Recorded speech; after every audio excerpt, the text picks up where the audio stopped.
اور ایک وہ وقت ہے جو رات کا وقت ہے جس میں مکمل اندھیرا ہوتا ہے، مگر ایک وہ وقت ہے کہ جس کو آپ سائے کا وقت کہتے ہیں، یہ اس دن اور رات کی درمیانی کیفیت میں ہوتی ہے، اور یہ سائے کا وقت ہے۔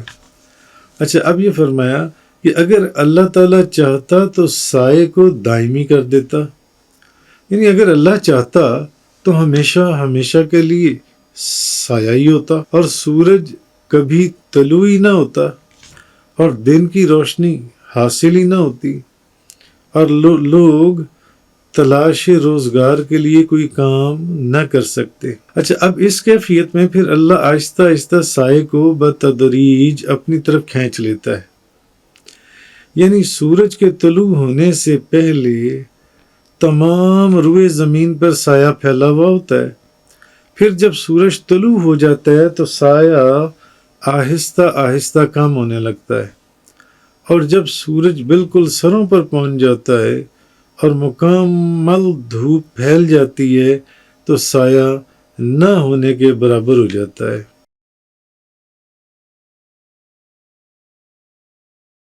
أَلَمْ تَرَ إِلَى رَبِّكَ كَيْفَ مَدَّ الظِّلَّ وَلَوْ شَاءَ لَجَعَلَهُ سَاكِنًا ثُمَّ جَعَلْنَا الشَّمْسَ عَلَيْهِ دَلِيلًا۔ کیا آپ نے اپنے رب کی قدرت کی طرف نہیں دیکھا کہ اس نے کس طرح سائے کو پھیلا دیا؟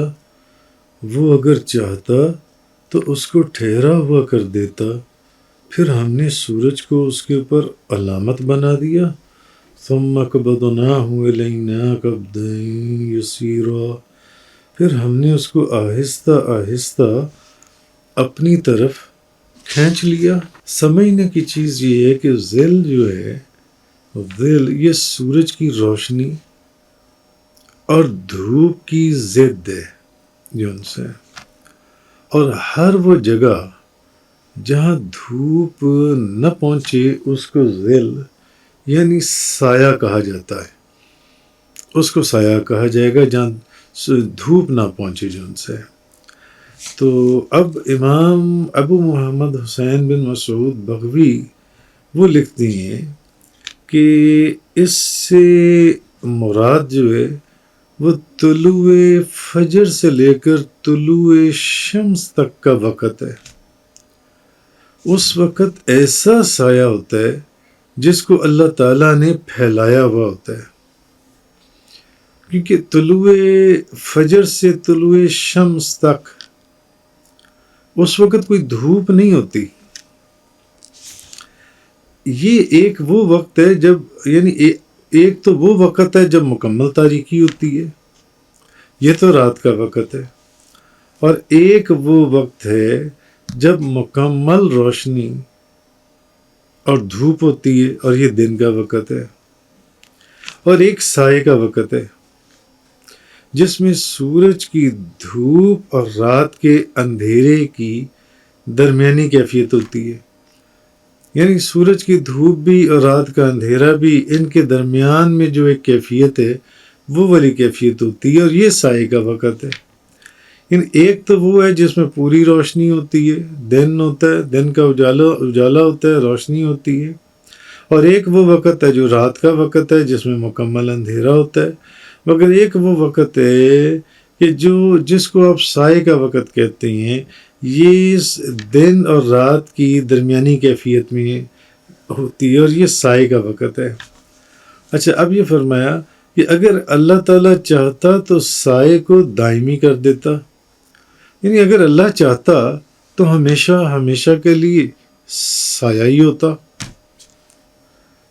ہوتا، اور سورج کبھی طلوع ہی نہ ہوتا، اور دن کی روشنی حاصل ہی نہ ہوتی، اور لوگ تلاش روزگار کے لیے کوئی کام نہ کر سکتے۔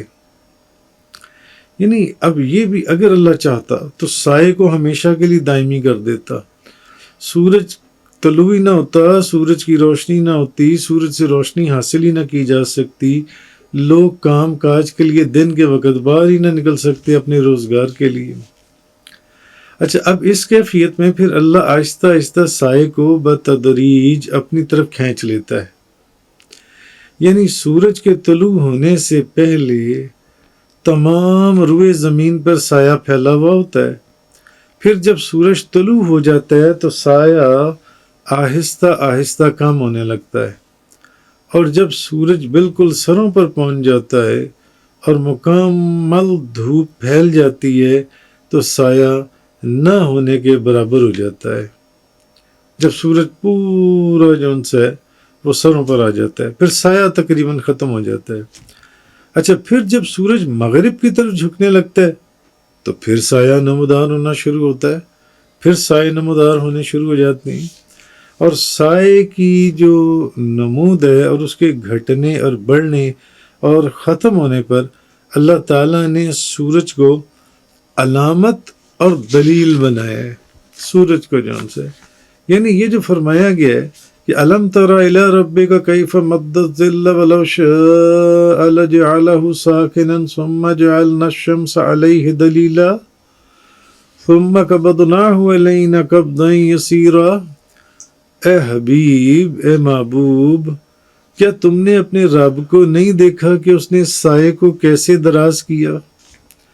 اگر وہ چاہتا تو اس سائے کو روک دیتا، ٹھہرا ہوا بنا دیتا، اور پھر ہم نے اس کے اوپر سورج کو دلیل بنایا کہ جیسے جیسے سورج نکلتا ہے سایہ کم ہونا شروع ہو جاتا ہے، پھر جیسے جیسے غروب ہوتا کی طرف جاتا ہے پھر سایہ بڑھنا شروع ہو جاتا ہے. اچھا، پھر ہم نے آہستہ آہستہ اسے اپنی طرف سمیٹ لیا. یعنی اے محبوب، کیا تم نے اپنے رب کو نہیں دیکھا؟ اب اس آیت اور اس کے بعد والی آیت کا خلاصہ یہ ہے کہ محبوب، کیا آپ نے اپنے رب کو نہیں دیکھا کہ اس کی قدرت کیسی عجیب ہے، اس کی قدرت کی نشانیاں، اس کی قدرت کے دلائل. اس نے سائے کو صبح صادق طلوع ہونے کے بعد سے لے کر سورج طلوع ہونے تک کیسے دراز کیا کہ اس وقت ساری روئے زمین پر سایہ ہی سایہ ہوتا ہے، نہ دھوپ. اچھا، یہ وہ وقت ہے نہ دھوپ ہے نہ اندھیرا ہے، طلوع فجر سے اور طلوع شمس تک جون سے، سورج کے طلوع ہونے تک جون سے، تو نہ دھوپ نہ اندھیرا. تو اگر اللہ چاہتا تو سائے کو ایک ہی حالت میں ٹھہرا ہوا بنا دیتا کہ سورج طلوع ہونے سے بھی اگر اللہ چاہتا، اللہ اس چیز پر قادر ہے کہ سورج طلوع ہو جاتا، سورج نکل آ جاتا، پھر بھی سایہ ہی رہتا، سایہ زائل نہ ہوتا. یعنی پھر ہم نے سورج کو سائے پر دلیل بنایا. لیکن اگر سورج نہ ہو، اب بات یہ ہے کہ اگر سورج نہ ہو، سورج کی روشنی نہ ہو تو آپ کو سائے کی پہچان کیسے ہوگی؟ آپ سائے کو کیسے پہچانو گے؟ پھر ہم نے آہستہ آہستہ اسے اپنی طرف سمیٹ لیا کہ طلوع کے بعد سورج جتنا اونچا ہوتا چلا گیا اتنا ہی سایہ سمٹتا چلا گیا.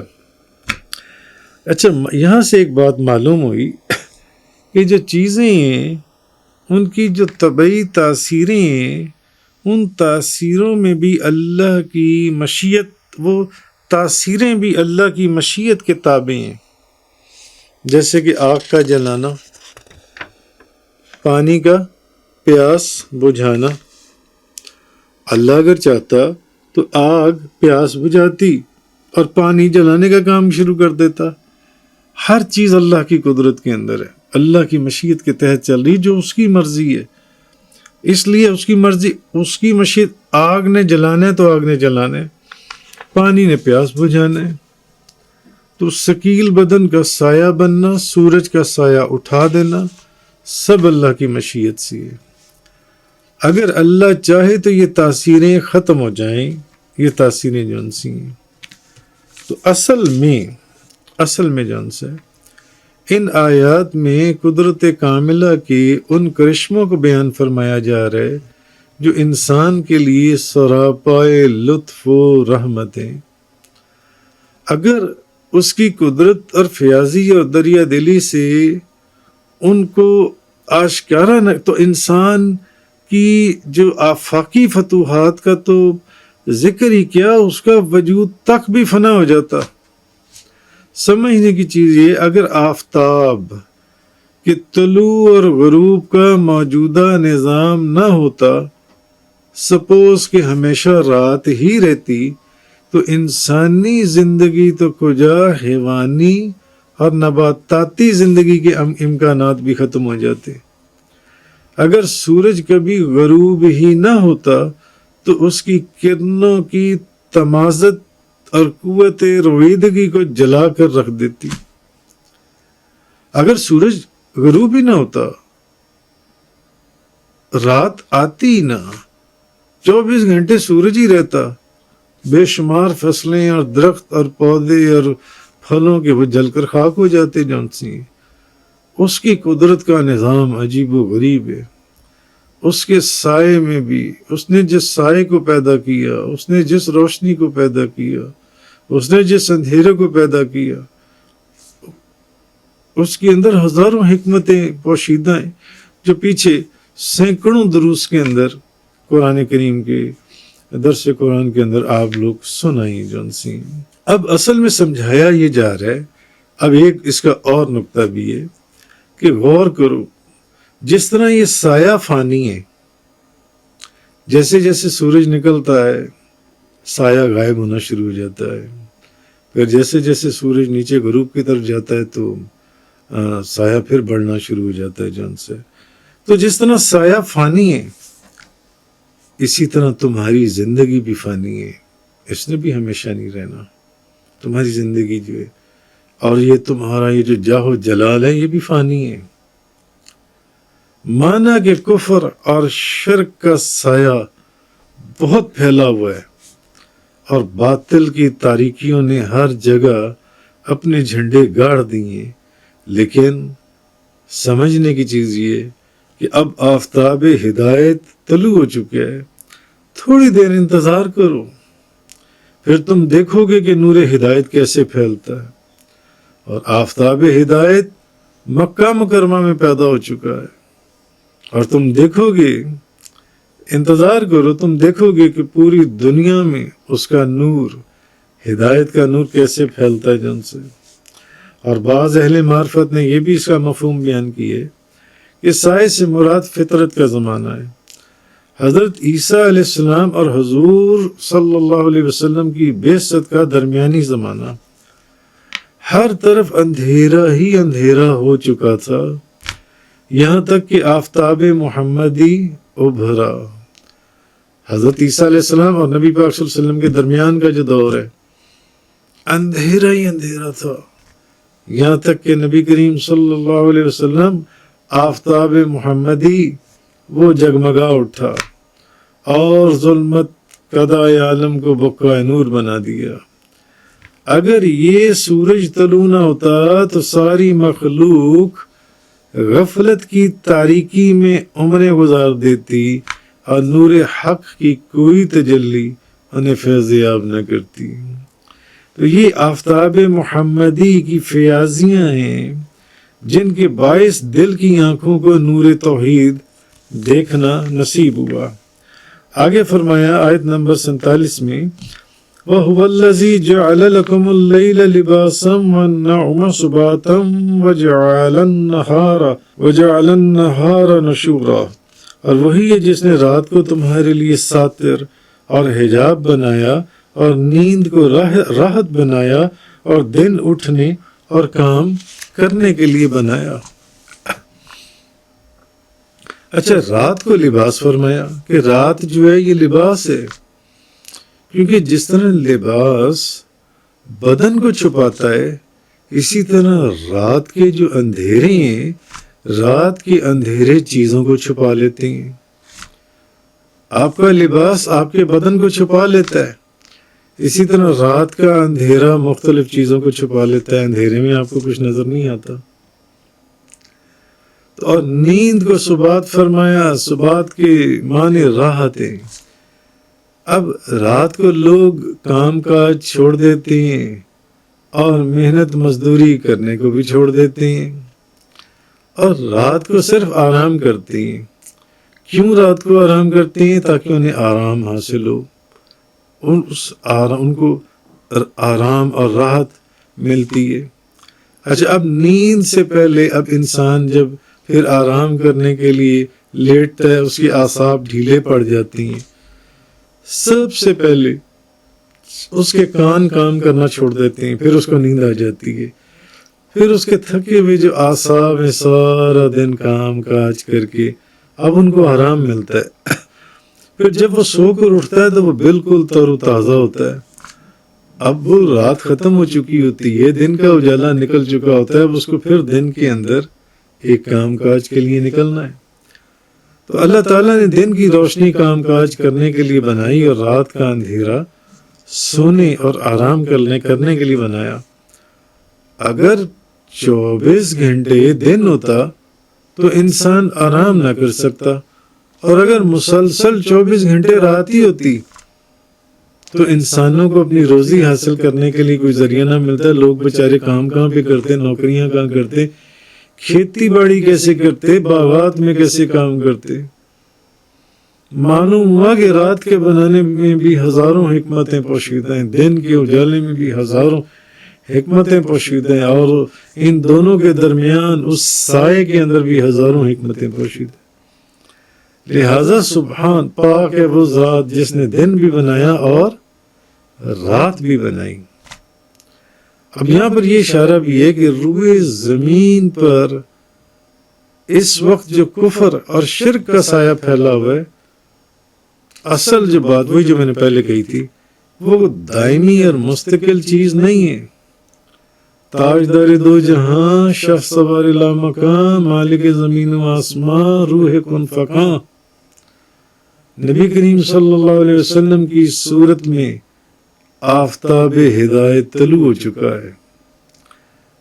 بظاہر جہالت کا یہ سایہ دور دور تک پھیلا ہوا نظر آ رہا ہے، جیسے کہ سایہ روئے زمین پر پھیلا ہوا ہوتا ہے، لیکن جیسے جیسے آفتاب نبوت اوپر چڑھے گا، جہالت کا یہ سایہ بھی کم ہوتا ہوا سمٹتا چلا جائے گا۔ جس طرح اس ساری کائنات میں سایہ فوراً ہی ایک دم نہیں غائب ہوتا، بلکہ بتدریج جیسے جیسے سورج نکلتا ہے سایہ ویسے ویسے ختم ہوتا چلا جاتا ہے۔ اسی طرح روحانی دنیا میں آفتاب نبوت کا عروج بتدریج ہوگا اور گمراہی کے سائے کا زوال بتدریج کم ہو کر ختم ہوگا۔